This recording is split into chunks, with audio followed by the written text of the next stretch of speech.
ndashobora kuronka ifanta oya fana zariho ji maji ariko wizeye ndashobora kumparura imihogo wizeye nyene ya mbere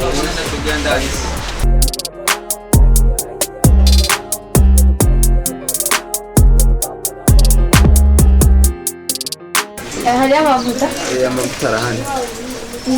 Unataka kopisi? Zane manini cyane make. Zana manini.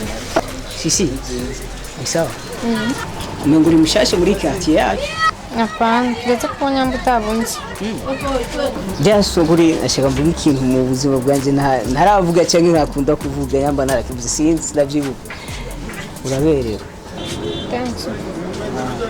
Jini kwa best rapper Nazimta diva. Diva uwa muri quartier nyene iwacu Aho hepfo gato nyene. kama diva ukuriye n'uva ndagukunze kandi ni rya mbere je mvuze ibintu umwana w'umukobwa ahubwo sindakubonamo muri nk'aba bakobwa ingatangara Tuma ndagukunze Inde. Jewe. Nawe. Mbona tujanye kwanza ndabaha amawira. Bariyasha amavuta na gare. Tumutuma no.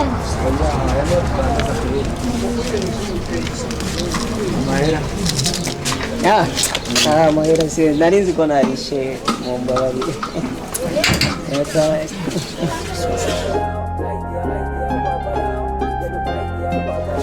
Berangaye 11 aka ni 11 aka ni 1800 ago 1800 ndibaza ngani sawa ibihumbi birahari nugushimira ndibaza uransubiza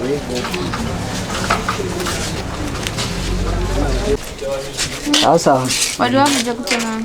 wewe ashede ndibaza tuzusubira Barira no. bewe wavye witwa Gold Digger Utadiva.